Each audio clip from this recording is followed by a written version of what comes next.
Thank you so very, very much, Chairman King, friend.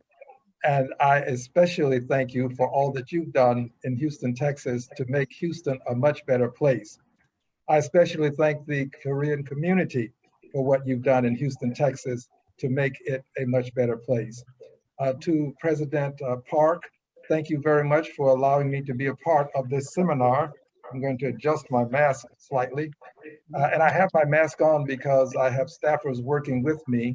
And as you know, we're in the midst of a pandemic. So I encourage people when you need to please be sure to wear your mask. Let me also thank, if I may, the members of the Consular Corps, any members who may be with us today. I am a person who believes in diplomacy, and I have great respect for members of the Consular Corps. My friend was mentioned, Don Lynn, lawyer, who used to work in our congressional office. She is now a senior campaign advisor, and I value and treasure what she and Casey have been able to do together to unify communities in Houston, Texas. I believe that you can have unity without uniformity. I don't think we all have to agree on everything to have unity. So they have demonstrated this. They are living proof that we can have unity without uniformity. I want to thank the consulate here in Houston for the 2,500 face masks that were delivered to the 9th Congressional District. And they were delivered at a time when these masks were not easily accessible. They were in great demand, but hard to come by. So they made a difference in the lives of people in my district.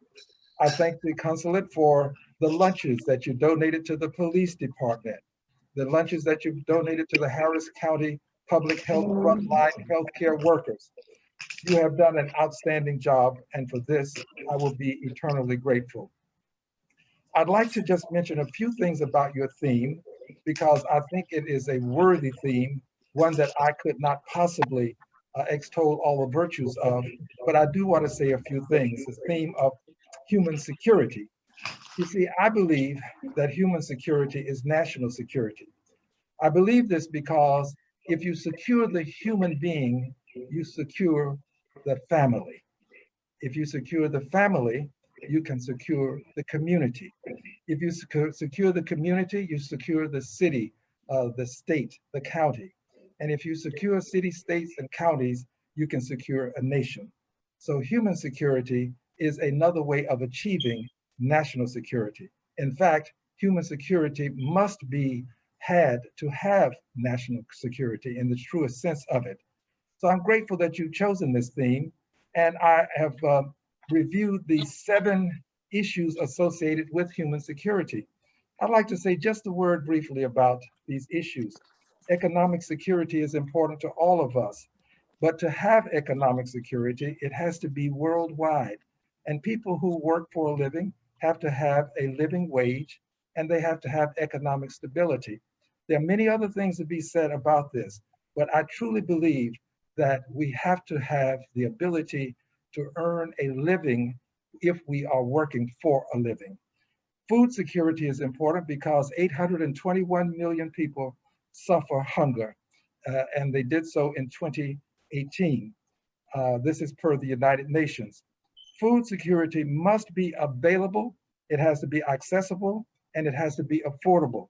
If it is not available, you don't have food security. If it's not accessible and affordable, we don't have food security. I support doing all that we can here in the richest country in the world to make sure that we have food security around the world. Health security is something that we all value and cherish. Good health should not end at a country's border. It shouldn't end at the country's border because these pandemics, diseases don't end at a country's border.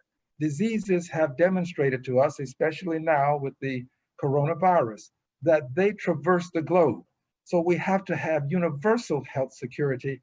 If all of us expect to be protected, every one of us has to be protected, and we're back to human security. The environmental security is important, and to have it, we must acknowledge climate change and its relationship to natural resources. Natural resources and climate change have an impact on each other. There's much more that can be said, but we have to start by acknowledging that it exists and its relationship to national resources. Personal security. Persons should have the ability to live in a society free of fear. Fear does not engender innovation. It does not inculcate a desire to be creative. Fear is one of the things that will inhibit creativity and innovation. Much more can be said. This is what I'd like to share momentarily. Community security is important. This allows people to live and work together free of fear. If people can work together in a community, they can do more together than they can ever do apart. You get a symbiosis that's necessary to have a community succeed when people are allowed to work together free of fear. And finally, political security. This is the ability to live free of government repression, free of human rights violations, and free of military threats. These are some of the things that I believe we can achieve. I believe we can achieve them because each person can make a difference in the lives of other people, but we have to care about people. And I believe that if we don't care about people, if we don't believe that injustice anywhere is a threat to justice everywhere, as Dr. King put it, we will find ourselves having to address another statement that Dr. King made that is so important. He reminded us that we have to learn to live together as brothers and sisters. We have to learn together as people, understanding that we have a common origin. At some point, we're all related to each other. So we have to learn to live together as brothers and sisters, as he put it, or we will perish together as fools. I close with these comments. I have been a co-sponsor and am a co-sponsor of HRES 152, calling for a formal end to the Korean War. I'm also a co-sponsor of HRES 809, expressing the importance of the United States alliance with the Republic of Korea and the contributions of Korean Americans in the United States. My dear friend Casey Kane is a superb, supreme example, as is the case with President Johan Park.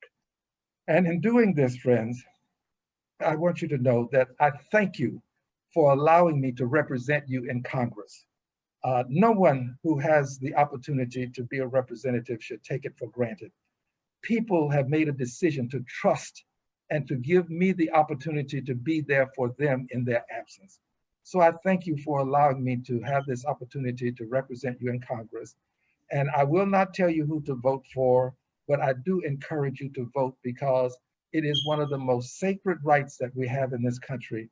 There are people in many other places who would love to have the opportunity to select leadership. And in this country, not only do we select it, but we transfer the power to the next leader on a peaceful day in January in Washington, D.C. I look forward to being there again, and I look forward to serving you in the Congress of the United States of America. God bless you.